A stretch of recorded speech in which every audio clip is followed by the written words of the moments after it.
everybody. Hello, and welcome to another Route Consultant Weekly webinar. For those of you who may be here for the first time, my name is Josh Gregory. I'm the Vice President of Education here at Route Consultant. And so our team, if you've never worked with us before, ran hundreds of routes across the country in P&D and line haul. And today we're here to help current contractors who are in the space, help them find efficiencies, understand all the exciting things that are happening. And then as new buyers are looking to get in, we want to help make sure everybody knows what's going on, what they're getting into, and how to help be really successful as they get into the space for the first time.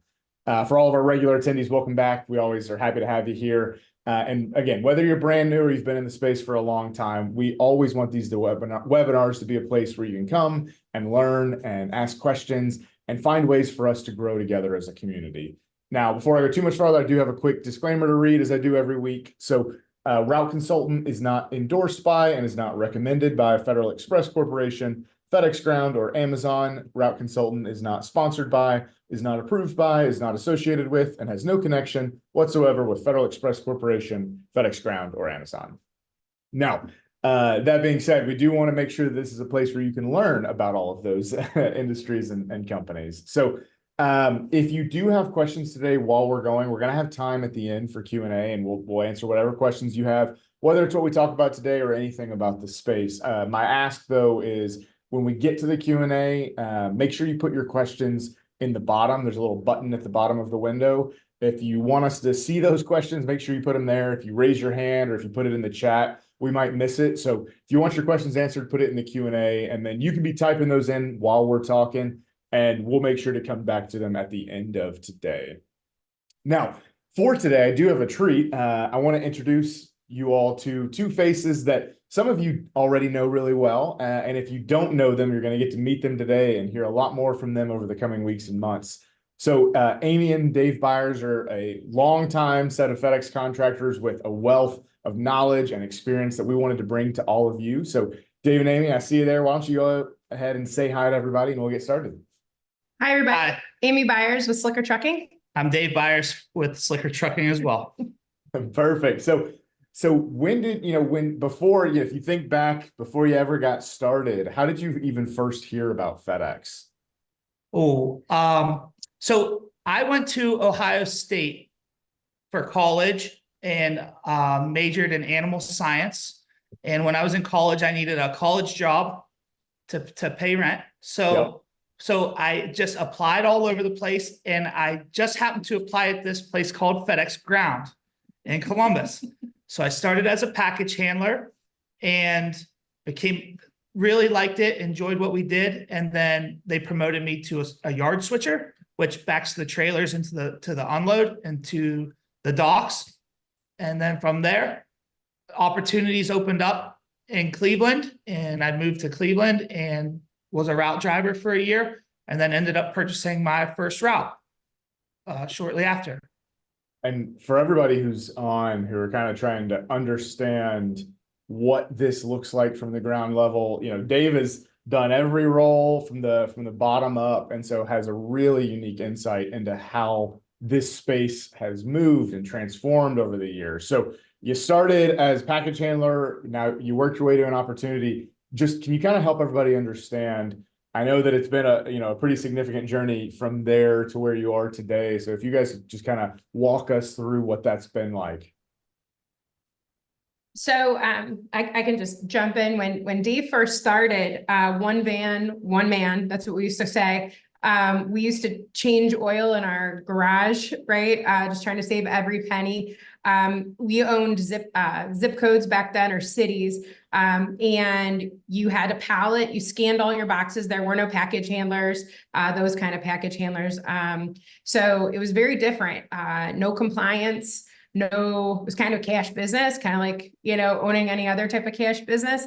One guy, very little, it was like $100 if you ding somebody's mailbox. It was very strange. But we've been through all of the different changes that have come along with FedEx over the years. And it's not all, it's not all bad. Change isn't bad. It's definitely tighter. But I don't think you could run a business the size of ours or multi-van without the compliance that they're asking for today. Yeah. So where are what is your size today, and kind of what are we looking at? So we have 4 P&D terminals, about 155 drivers out of the P&D, 140 some trucks.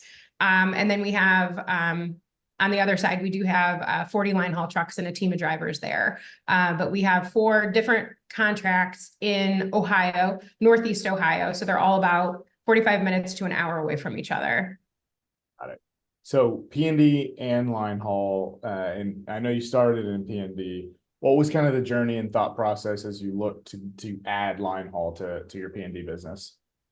The terminal actually came to us since they knew I had switcher experience for the 4 years of college. They knew I had a pretty good background with line haul. So they asked if I would be interested in pursuing that avenue of FedEx. So we talked about it and decided that we would go ahead and give it a shot. So we purchased a tractor, found a driver, and we started into the line haul world. And probably 3 months after our first opportunity, a second opportunity opened up. And then it was maybe 6 months after that, a nice chunk of line haul became available that we actually purchased in a different terminal, and really just kind of exploded the line haul network from there. Yeah. And so which of those, and it's almost like saying which of your children do you love more, but do you like P&D or line haul more? What's kind of been your, pros and cons of your feelings around each of them so far? So I love them both. There's room for both. I think the diversification allows us to grow with FedEx and understand the P&D network better and the line haul network better. I would say I like to explain it to people that the risk and frequency is different with both. So they're like, well, which one do you like better? And I'm like, okay, well, the risk is much higher with line haul. Because if you get in an accident with an 80,000 pound truck, it's much more severe, but it's less frequent because many of them run at night and they're CDL trained professionals, right? We're on the P&D side. We're kind of getting, anyone from a landscaper to somebody that maybe not, an APV driver, or even, another bread truck driver, or what have you. So the impact or the risk is lower, right? It's a mailbox, it's a car, and it's a smaller impact. So financially and risk-wise for your safety and things like that. But the frequency is much higher, right? Because if you have a route, you're doing 50, 60, 80, 100, 200 stops, the frequency and the opportunity to get in those accidents is much higher. So there's a balance between the frequency and the impact level. So I just say kind of gotta, you gotta play the odds. So we have both. So we're kind of high risk, high frequency, and low risk and low frequency, kind of all over the board. But I would also say that a lot of our line haul, because we do local solos, that's all at night. So I think one of the things that we had to get used to was, getting up at 6 in the morning, 7 in the morning to start the P&D day, ending the P&D day around 5 p.m. and our line haul was just getting started. So, then when line haul gets done, and all the P&D trucks are waiting for their packages, we are then launching the next day of P&D. So it's a fun little cycle that we've got involved in. It does help us understand, because we do have P&D and line haul in the same terminal.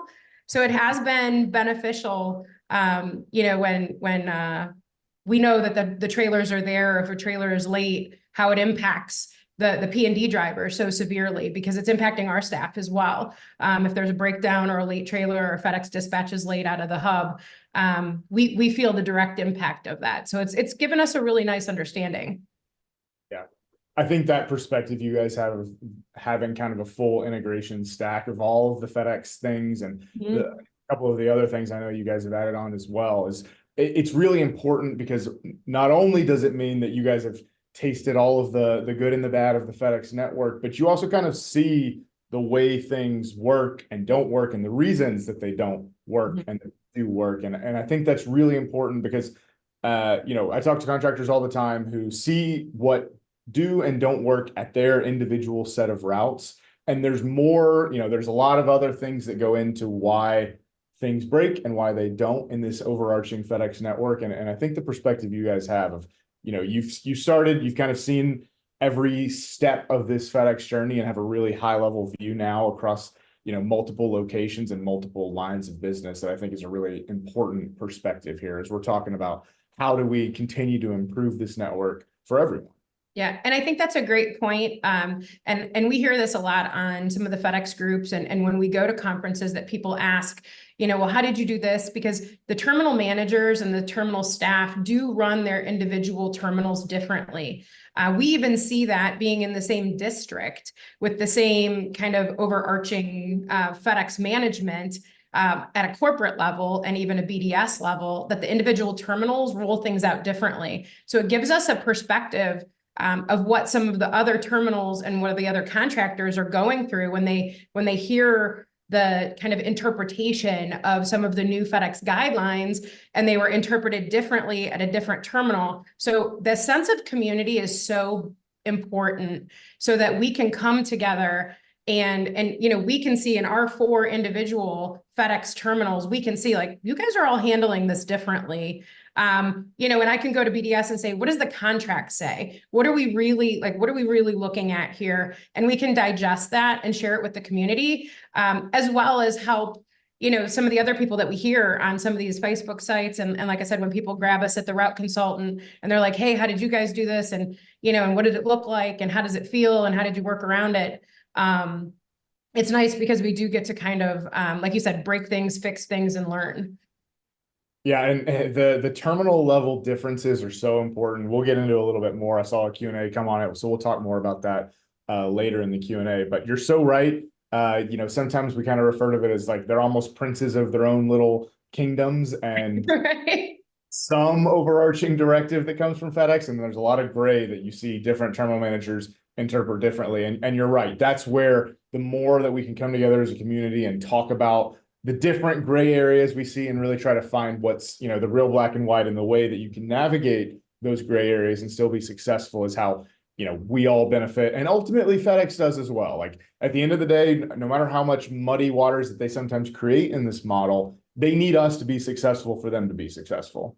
Absolutely. And if we can come together and clarify some of that gray area so people don't make mistakes, or contractors can learn from each other to do it effectively and efficiently and cost effectively, that's the best way, because sometimes the rules look like you have to implement a really expensive solution and it might not be that difficult.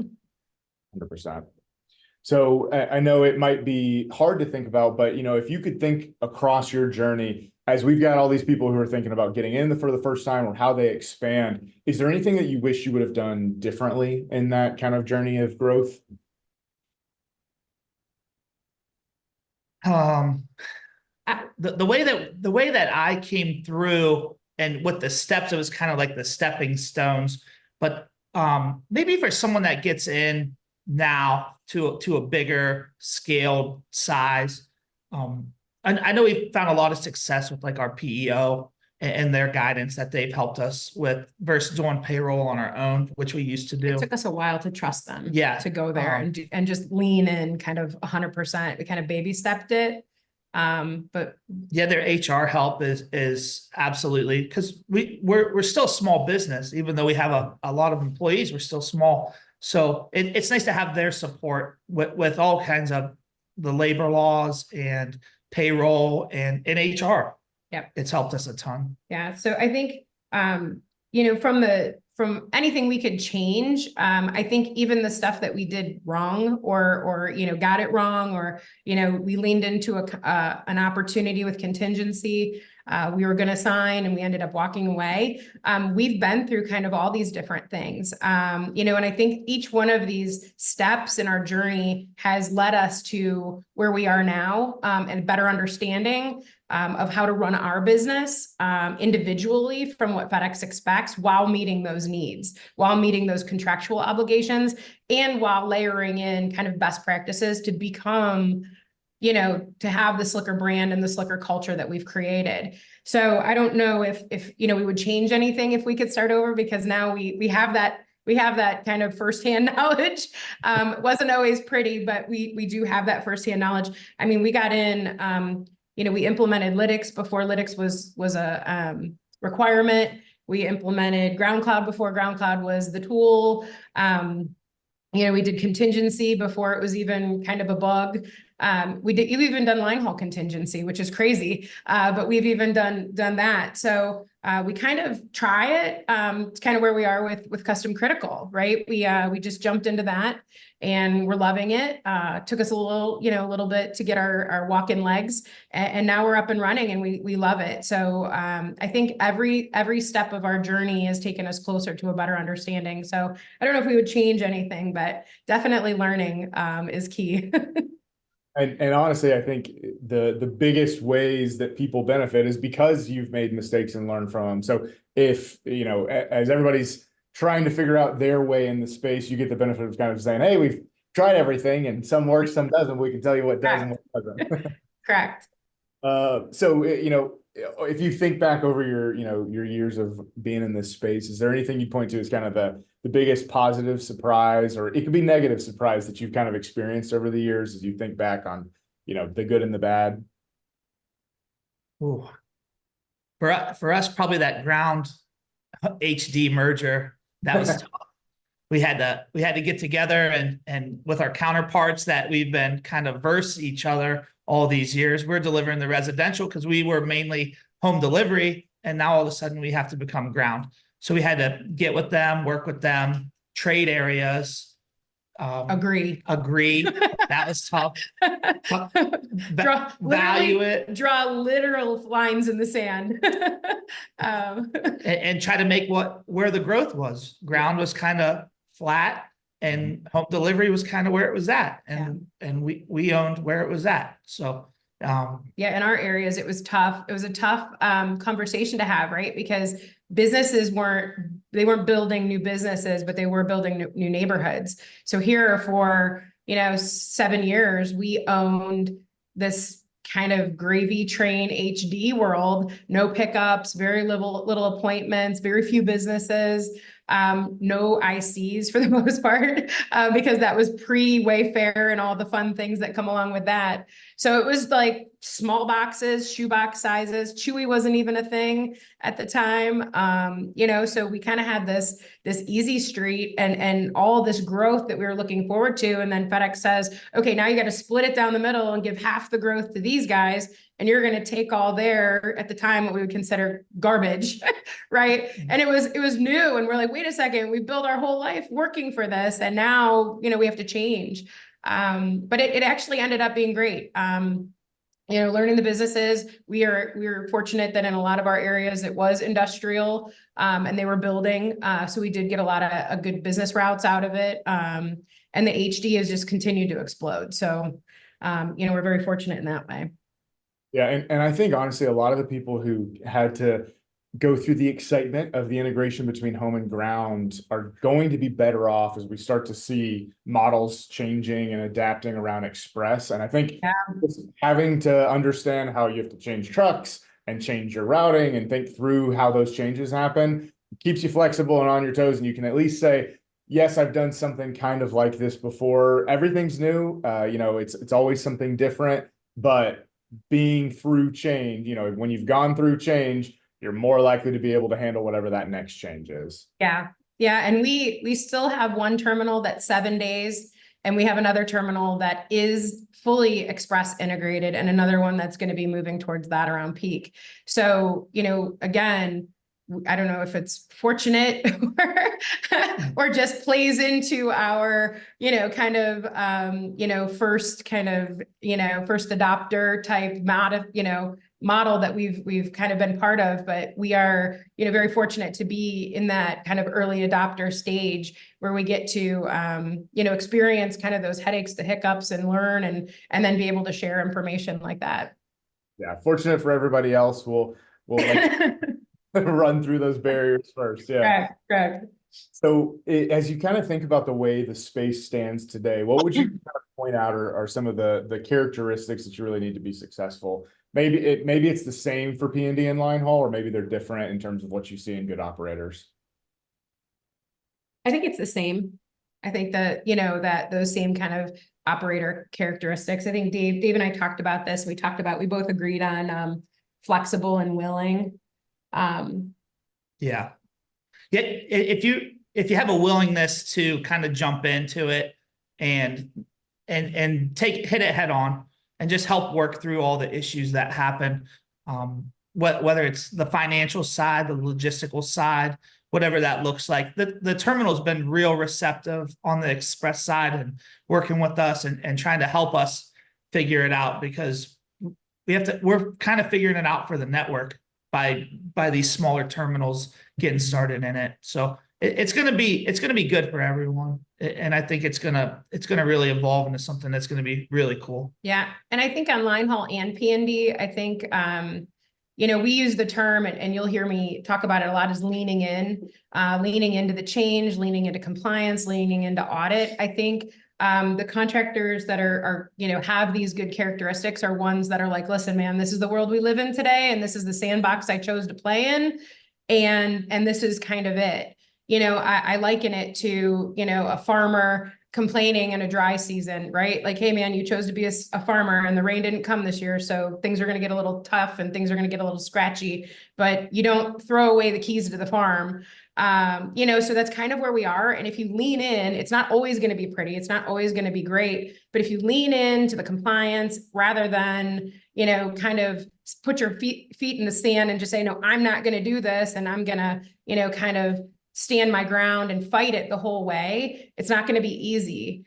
You can find, a community of people that'll help you get where you need to go by leaning in and being willing. So we always say we're the yes man, not like, we're going to do everything that they say and we're, the FedEx, puppets or whatever, but we are the yes men in the way of, you need some help in this area, we'll help. If I have an extra driver, I'm going to give it to you. I'd rather have my guys working and my wheels rolling anyway. Line haul, you need an extra city spot, I'm going to grab it for you. And we've grown 60% of our line haul is actually city work, which is what everybody calls the gray area. And that's from saying yes. A lot of our growth in contingency, a lot of our growth in our own terminals, organic growth has been because we've said yes. We provide a couple resources, and then either it evolves into ours or we're put in a position where we can grow. So being willing is definitely a characteristic. Open-minded, flexible, all those things are the best characteristics. You can, hire smart people, you can surround yourself with good HR, but you have to have that leadership skill. And your people will then learn that from you. So my BCs, if somebody comes to the terminal, they're like, nope, don't have anybody. They'll call us and say, hey, I got somebody, or I can do it. I can get in a truck today and I can do it. So they've adopted that thought process and that leadership culture from us.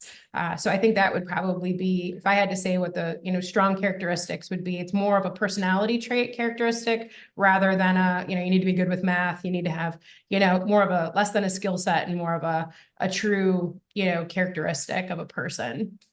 Yeah. And I think what you call out too is that it doesn't always mean you're doing exactly what they say, but if you're in and you're kind of exactly like you said, leaning in and working to figure out the best way to make it work, it also puts you in a position to be the one to give feedback, be the one that they'll listen to, and you kind of position yourself to say, I've done and I've stepped in and I've done the model as you said. Here are the challenges that I'm seeing, and then they actually are more likely to listen to you. And that, again, it helps everybody as a whole if you put yourself in that place and are able to give feedback that they'll actually listen to.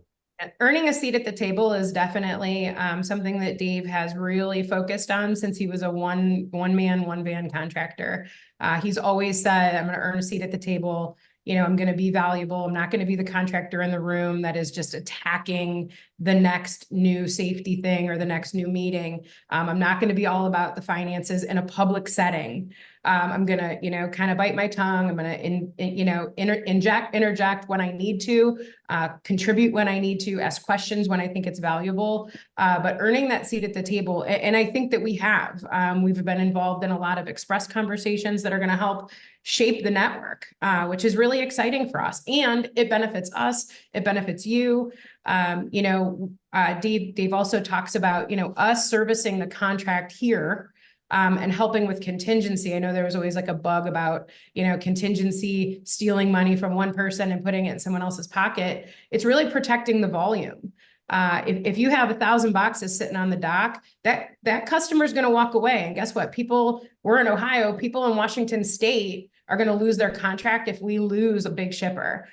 So working together to protect the volume is where, that's where we kind of focus when we talk about, protecting the brand, protecting our brand, protecting theirs. It's really important that we service the customer. And remember that though they are a partner, they are in fact our customer. They're not, he's my partner.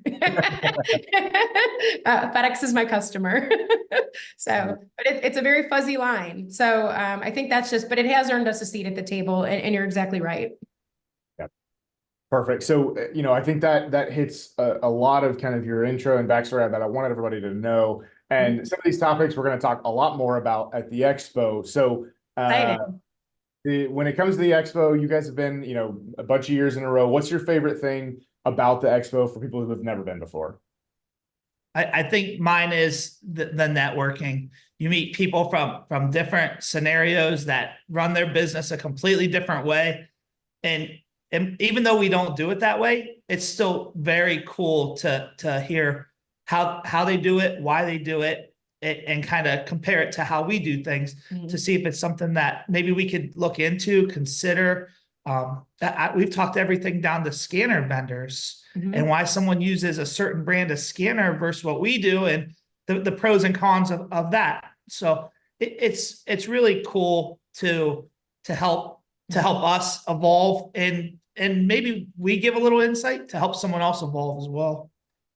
Yeah. I mean, I think at the end of the day, the goal is to build your toolkit out. And just like you said, you might hear an idea that you have no intention of doing today, but a month from now, something comes up and you're like, oh, actually, I remember how that one company did it. And this might be the best solution for now. And so it's always about knowing what others have done to be successful and finding ways to apply it in your own business, or just knowing, hey, that doesn't sound like it's going to work for me, so I know I don't need that in my business, or it's something I'll avoid. But it's all ways that we can grow together. And I agree. I think that's my favorite part of the expo too, is just getting to meet and talk to people, and especially just because it's hard to get to talk to a lot of contractors. It's a pretty fragmented network in the way FedEx has designed it. And so getting us all in a space, adding the food, adding the alcohol, and the entertainment helps. I was glad he didn't say drinks first, actually. Yeah.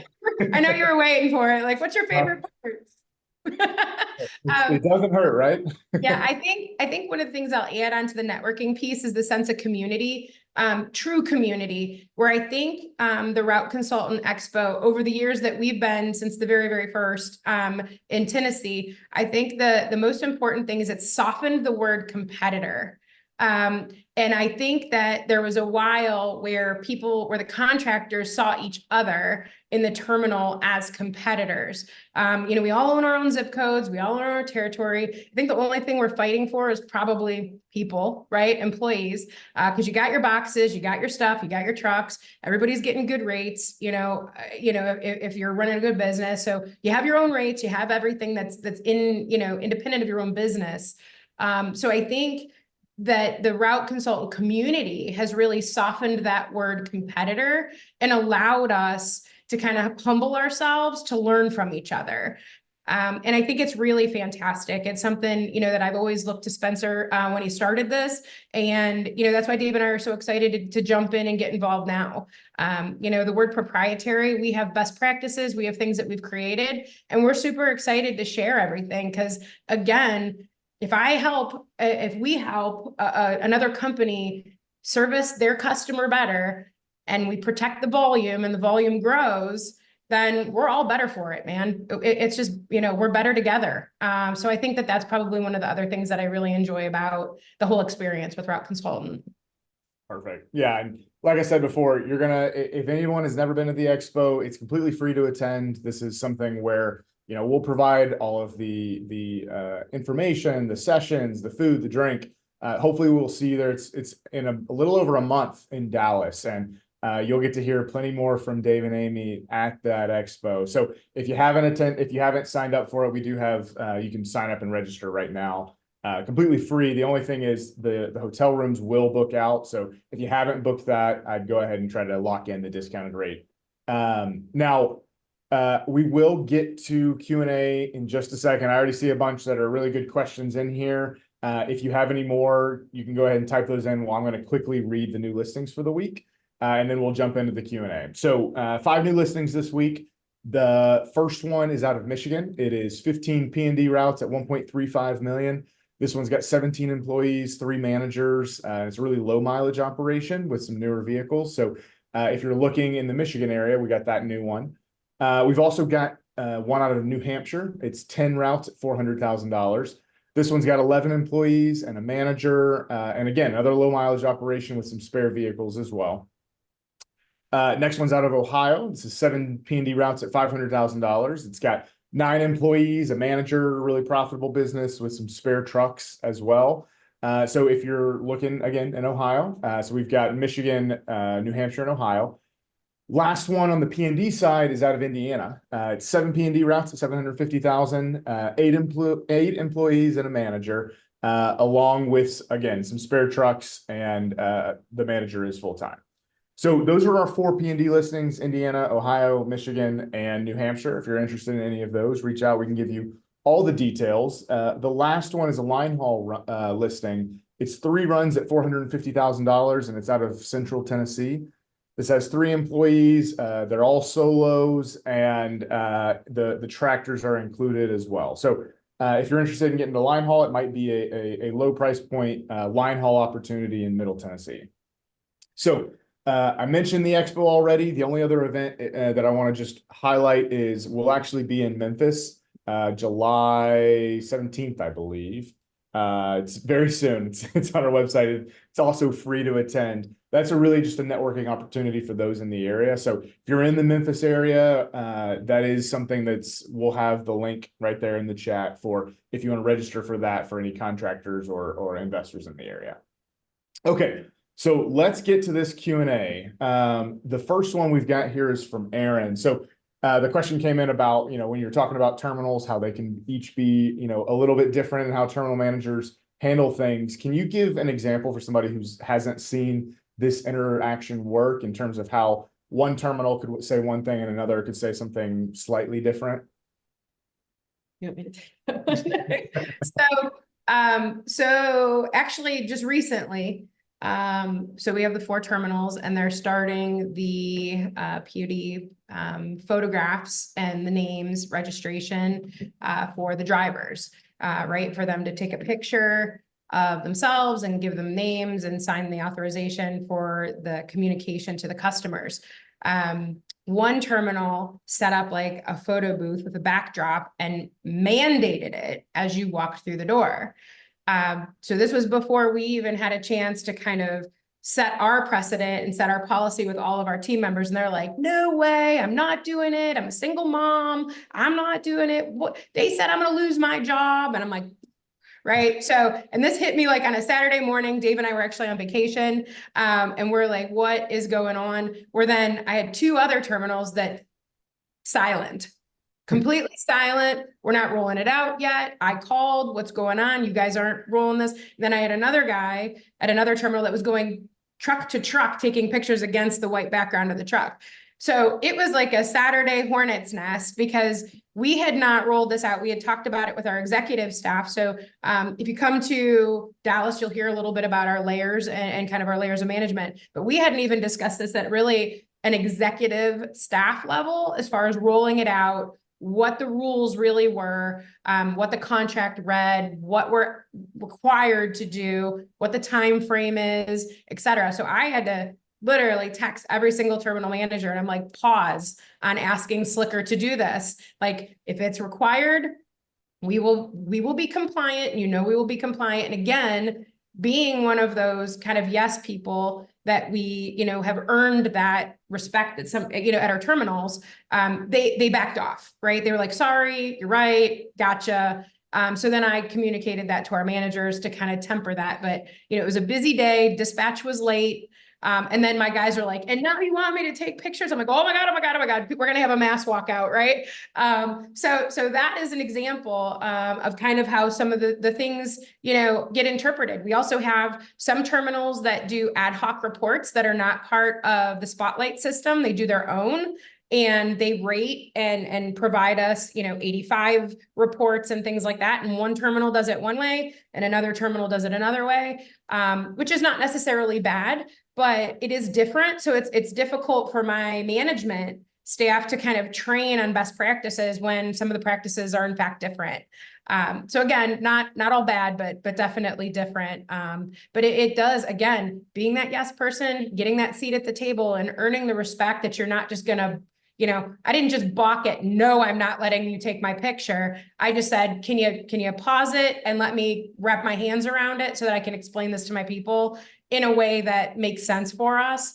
And each terminal interpreted that email from FedEx corporate completely different. And none of them interpreted it the way the contract read. So we have to definitely, pause and say, hey, this is really what it means. So please don't scare my people. And it comes back to flexibility too, because you may kind of come to a status quo with your terminal, and then that terminal manager changes and becomes a new terminal manager, and they change everything. So that's also part of life. Yeah. So you touched on it, and I know this is a kind of a much longer topic that we don't, we're not going to go into all of it, but just generally, what's y'all's strategy? What are the types of additional jobs you've added to your business beyond drivers? We have admin staff, and we actually started a promotion system that, maybe management isn't the advancement opportunity for some of our drivers. So we adopted a program that they could maybe go get their CDL, and we will put them through the ELDP program for line haul side. We had a P&D driver who had an interest in getting a CDL, but didn't necessarily want to drive line haul. So he's our custom critical driver now. So he's that's a promotion. That's moving up the ladder. So Mechanic. We opened a mechanic shop. We have a driver that really had an interest in mechanics. So he works at the mechanic shop, and he's learning from the mechanics kind of every day a little bit more, and he's starting to take on some tasks on his own. And one of our line haul mechanics is doing city work. Yeah, and then we have a line haul mechanic that wanted to drive a little bit with his CDL. So now he's kind of went from line haul or from mechanic to line haul driver a little bit here and there as we need him, which gives him a little extra. And then we just bought a tow truck. So we have a fully operational tow business now, and one of our line haul drivers, our night line haul drivers, is our kind of go-to guy for that. So so it's definitely we've definitely added some pieces. Again, our mechanic shops, just a caveat, our mechanic shops and our tow service are not for hire. So those are additions to the business that we've added as cost savings and kind of to maintain uptime rather than as a profit center. So with the size of our fleet, we don't really have the capacity nor the interest to chase down other commercial, revenue, build that book of business, chase down, do billing and all that stuff. So we have enough work for our own businesses. Not to mention we have a pizza shop, couple pizza shops, pizza truck, and some mobile dessert trucks as well, which are all decommissioned FedEx trucks. I always say when FedEx trucks go to die, I'm like, I sell it because he'll put an oven in it. Yeah, he'll put an oven in it and try to make some more money. Hey, that's the right mindset though. Yeah. And I know you guys have layers of other management structures too, but I think that's what you already called out there is really important thing that, again, we'll talk more about on some future webinars and the expo, but finding the right ways to retain your employees isn't always paying them more. I think some of those pathways that you're laying out, whether it's to management or to, new opportunities within your own business that you can kind of guide people down, really helps retain and give people that career fulfillment that you don't always see in this space. And so I think those are great things you guys have done there. Thank you. So another one here from Ed, as you've grown and added businesses or purchased businesses, what are the ways that you've financed? Has it all been cash? Have you worked with banks? What have kind of been the strategies you've seen work there? We've been fortunate enough that we haven't taken out any bank financing. So we either pay cash or we work out note terms with the seller, whether it's they need to get out quick Or all equipment. or we'll finance equipment and use some of that to purchase what we need to purchase. Have you found it's hard or difficult on the financing the equipment side?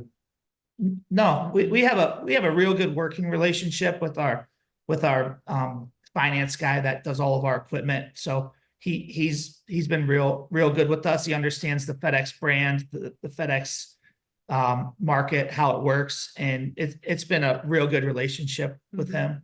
I think the hardest piece on the financing side with equipment is in the line haul space, in the custom critical space, even the tow space.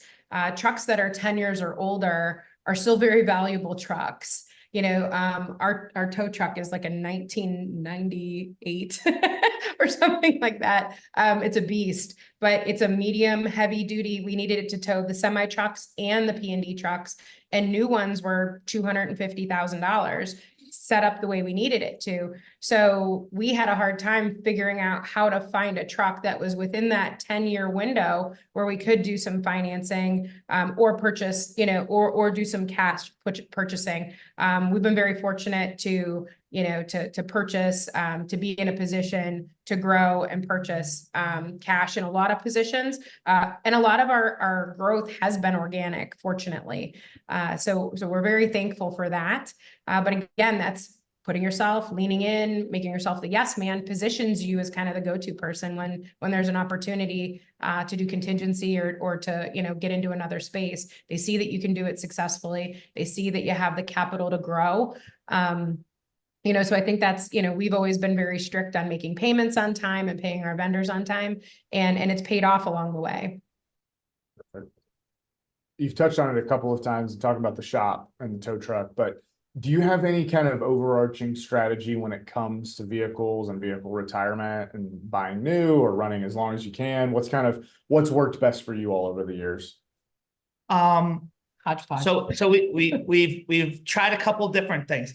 We've tried the 100,000-mile rotation out while there's still a value left in the truck. We've tried that. We've tried to add vehicles pre-peak and then run double vehicles through peak, and then post-peak sell the older vehicles. That we did that this year. Pretty successful with that. Instead of renting trucks, we had a new fleet kind of sitting. We were running it, and then after peak, we put it in place. You just have to be very disciplined to get rid of those old trucks after peak, because it's really easy to just let them get absorbed back into the fleet and kind of hang on to them. Yeah. Amy actually drew them on a dry erase board and said, you like guys, little pictures. you guys owe me 20 trucks off the books by February. So every time we would sell one, we could cross one off the board. I mean, that's sometimes what it takes. It does, you know, and I think that strategy moved more towards the buying new in October, because the new rentals required 6 months. We even had one vendor tell us that we had to rent them for a year. I'm like, well, a year at the rental, I'm damn near 50% owner. So at this point, I'm like, we're just gonna buy them. And I said, but at the end of the year, and we were actually converting some of our Nissans to box trucks for Express. So it was the perfect time to invest in the new fleet. We were able to use some of the Nissans through peak for kind of those sup routes, those you know, kind of add-in routes, and a little bit of contingency, because those are a little bit more nimble. You can put anybody out there, they're safe, and bringing on so many new people. It's nice to have Nissans because it's a great kind of driver farm to get them into some of the bigger trucks. So that strategy really paid off this year, and I think we'll duplicate that again this year to buy. You know, I think by November we had 20 new trucks. From August to November. And then, like I said, in February, I needed those trucks moving. And then from another strategy, I think just the balance we've been trying with the market on used trucks the way that it is today. As soon as our trucks are paid off, we're buying new. So it seems like a good idea, and we did let it ride a couple times. To let it roll without a payment, right? Especially now that we have our own maintenance shop. And we do have some, it really depends on the mileage and the truck and things like that. But, you know, if the value of the truck is high, when it's paid off, we can kind of roll that into some, you know, to some new models. But it does take a little bit of discipline, as Dave said, to make sure that you don't sell that truck, pocket the money, and then finance the truck, because that money will go. If you don't reinvest it in your fleet, you'll spend it. You know, I'm looking at E2290s right now and insurance renewals, and you know, and it's very easy to try to get ahead that way when you sell a vehicle. So reinvesting that money back into the fleet is definitely, you know, but it's not cut and dried. So when we come to the expo, I think we're going to talk a little bit about it in some open sessions, and it's a great conversation to start with Dave, because we do have, and there's always an accept this and accept that. Like, there's not just a cut and dried, this is the way we do it. It always depends on what route it's on, if it's, you know, technically having some issues, if it was a COVID truck. The COVID trucks weren't built like regular trucks. We actually refer to a handful of our trucks as COVID trucks, because they just are, you know, not as solid as the ones that were built previously or today. They're just, you know, constant, you know, they had less people with the masks and everything, so they were missing a bolt and skipped that section, and that guy didn't come to work on the line that day, so it just kept on going, I think. So I think that's, you know, I think that's definitely where we are, but we landed on that rental replacement strategy this past year, and it was super successful. If you can afford it, the year before we had gone out and bought used. There's a local transport company in our area that just does over the road out of kind of like expediters in cargo vans, and we had bought a whole load of their expediter cargo vans for like 10 grand each, and it got us through peak. They weren't the you know, perfect, but we decaled them, got them approved, put them through, and it was a really affordable solution when you're looking at, you know, 6-month or 12-month rentals. Yeah, and this is a topic, like you said, we can talk about it all day. There's so many nuances here that, like, you can give a short answer, but the real answer is an essay. So Right. in a future webinar, or like you said, it might be just something we talk about at the expo too. So there's a couple more of these questions in here that are just like that answer what you can, and I know that some of them are you know, we're gonna have full discussions on this later. Yeah, for sure. For somebody who's coming in new to P&D, you've given some great advice already. Is anything else that you would kind of just give as general advice for somebody who's about to start in the P&D space right now? Be present, come in and learn the space. Even if you're going to be at like an absentee, learn how the day-to-day operations work. Jump in a truck, ride with the drivers, understand what they do day to day, so you can relate to them. When you can relate to the drivers, it brings a lot of respect from them, because they get that you care, and you're showing them that you care and that you want the best for them. And I know it's tough on these 100-degree days, but jump in a truck and ride with them on a 100-degree day and show them you're not afraid to get out there and sweat just like they are. And it'll go a far way. Yeah. And I think, yeah, I had written down, you know, don't ask of them what you wouldn't do yourself. So it kind of plays into that. And, you know, we have a different background. So the fact that Dave has been a package handler and a loader and a switcher and a P&D driver and had to scan and load his own boxes. So the misscans, he can say like, hey man, I get it. You know, but things are definitely different. But, you know, when he was riding with the line haul drivers, you know, coming from a place of I've done it, definitely has its value for our operation, and it's been very valuable. But as an investor coming in, you might not have that, right? You were never a driver or package handler, you're not going to be. But to humble yourself, to learn, and not just kind of roll from the outside, you will be able to walk away eventually, you know, kind of take a step back and be in the background. But I think the terminal is going to want to see the presence as well. So I think that's, you know, definitely when things get rough, make sure you're there, you know, and, you know, you have to be, we're very fortunate, you know, but if you need another layer, you take a smaller percentage, right? So we have 4 managers that rotate and go to all of our terminals. They're, I would consider AO level managers. But if we didn't have that level of manager that oversees our BC level managers, we would be there every day. We would be terminal hopping to 3 or 4 terminals every single day. And Dave and I would be split and we would be doing that. We come to the office every day. We're at FedEx when we're required to. We pop in and make sure that we're checking on the teams when we need to, but those AO level managers, they're not AOs, but I consider them AO level managers, that senior level, between Dave and I and our BCs. I mean, they're key. I mean, granted, FedEx isn't paying for that level. So Dave and I take, a smaller percentage, of that growth of that net, take home, but we're able to run the business at a much higher level. We're able to have these deeper conversations. We're able to grow and implement, at a scalable level.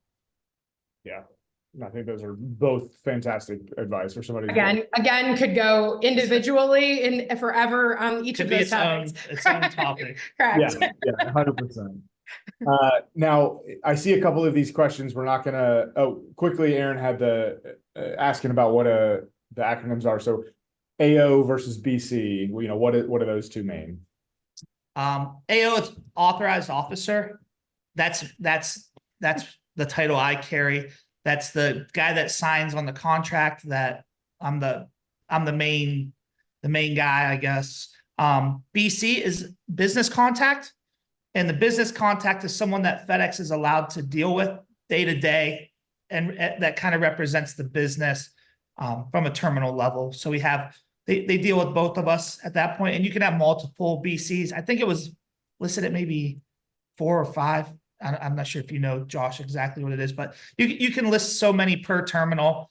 And what we do is we list different terminals, have different BCs, and our 4 managers that Seniors that are seniors, they're listed as BCs at all the terminals, or we submit a letter that says these guys are authorized on our behalf to make business decisions with the terminals. But FedEx lets you only have 1 AO. And the one handcuff that we do have in that regard is in all of our terminals and all of our entities, line haul, P&D, all the terminals, 8 terminals, it's 7 really, but we have 2 in Richfield, home delivery and ground terminals are split. So 8 locations, 7 terminals.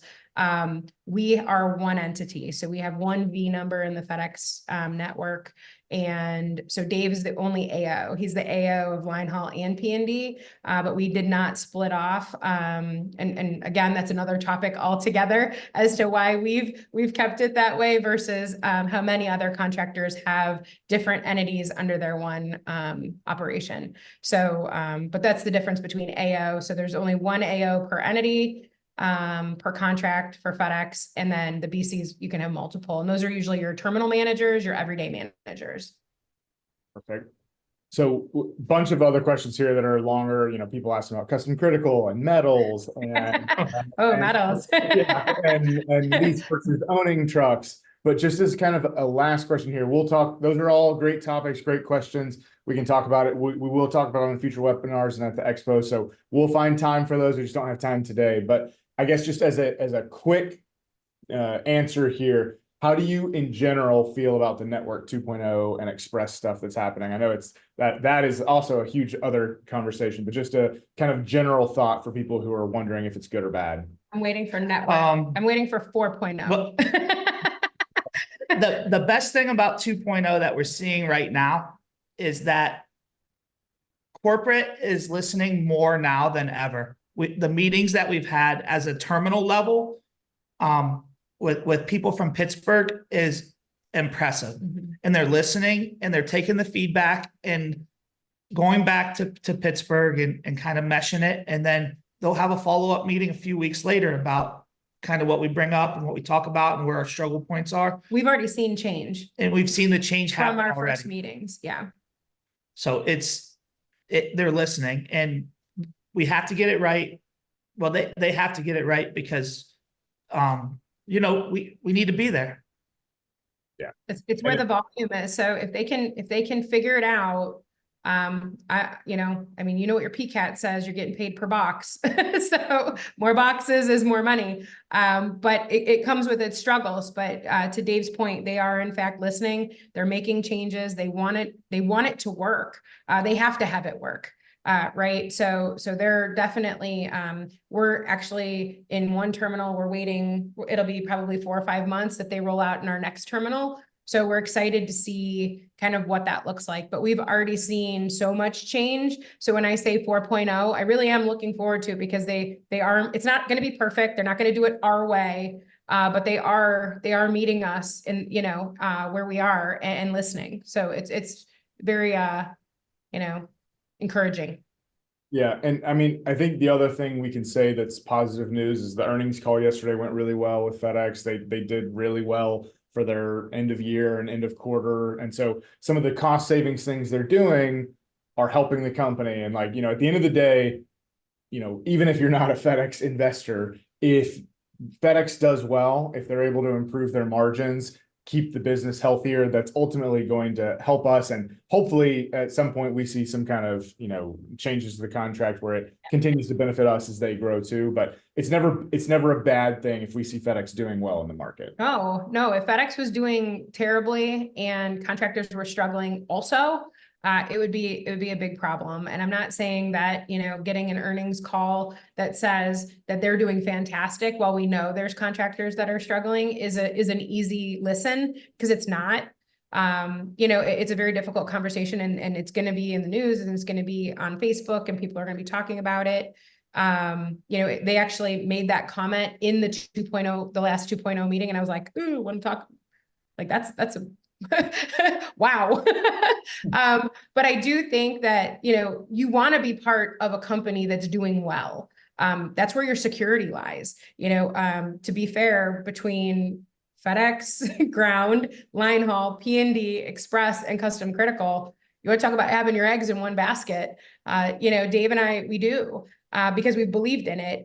So an earnings call like that, it excites me, because at least there's a future where, they're not struggling and they're not going to continue to cut, because they have the growth that they're looking for. So I agree with you, Josh, that it's going to turn around for some of the contractors that aren't maybe hearing, the answers from the negotiators or whatever those conversations look like. I do believe it's going to start to shift a little bit, and 2.0 might be exactly what we need. I agree. All right, we're out of time. I know there's a lot of questions here that they're still there. We're not going to have time to get to. So everybody, thank you for being here and asking questions. Amy and Dave, it's a pleasure, and I'm looking forward to Thank you. more of these to come. Awesome. Thanks, everybody. Thanks. See you, everybody.